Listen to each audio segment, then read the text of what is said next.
Welcome to College Admissions Criteria Part 1. In this part, we'll go over admissions key terms that you need to understand. In Part 2, we'll look at an example of how that is applied. Let's get into it. First key term you need to know is eligibility index. Eligibility index, referred from here on as EI, is the total points earned on your application. Some schools have a very quantitative application where it's a certain amount of points for a certain score, and other schools have a more holistic application where it's overall impression. Either way, though, you will have an eligibility index that ultimately determines whether you get in or not. So there's two types of indexes that go into your eligibility index. The first is an academic index. Your academic index is just your GPA plus your SAT or ACT, and any SAT subject test scores that might be asked for. Some majors that are often impacted require an SAT subject test for admissions. So majors like engineering will often ask for a math subject test, or nursing will often ask for a science subject test. So that's your academic index. It's just numbers, it's totally quantitative, GPA, and test scores. The second index that schools sometimes use is called the comprehensive index. That's your academic index, so grades and test scores, plus all the other things that are really hard to quantify but matter a lot, like commitment, leadership, passion, ability to overcome obstacles, intellectual curiosity, and strength of character. So let's look at how these two indexes are used by different schools. So CSU privates and UCs and out-of-states all use different indexes, and they use them in different ways.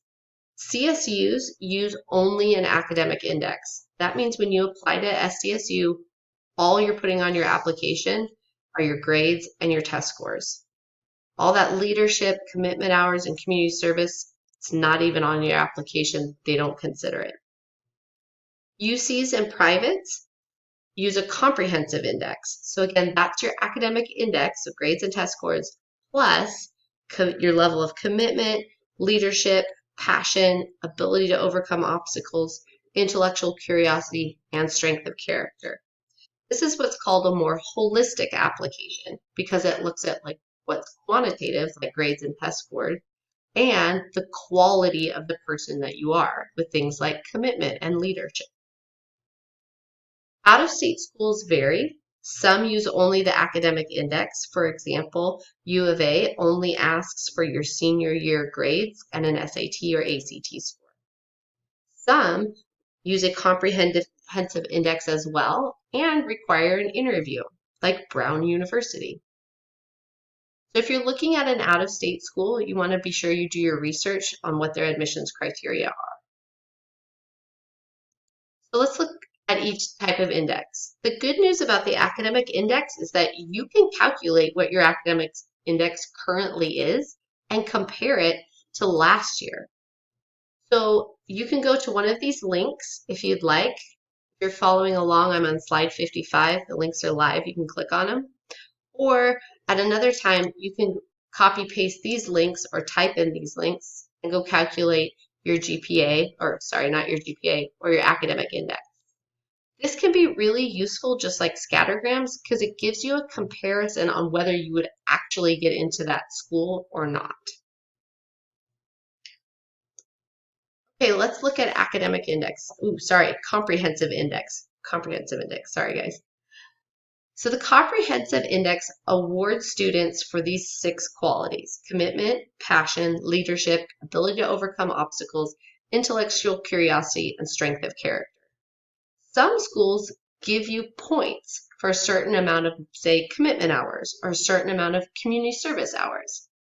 Some schools don't do it in that quantitative way. They do it in a qualitative way. They'll look at your resume and read your personal statements or essays and give an overall impression of how passionate you are or how good of a leader you are, and then score you on a holistic rubric based on what they've read. So Either way, it's important that you demonstrate your commitment, passion, and leadership and so on as accurately as possible so that you can get the highest possible score or overall impression. So let's take a look at how you demonstrate all these non-quantitative but really important qualities.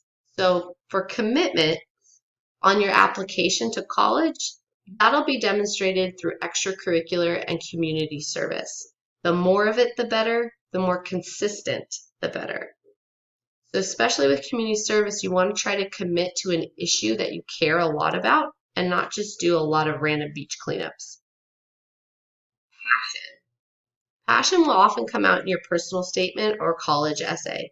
You want to write about an issue, a thing, a type of person, social justice that you care about. And how much you care about it comes out in your writing as well as your commitment and community service.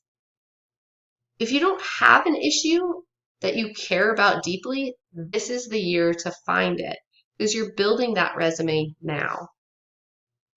Leadership also comes out in extracurricular and community service.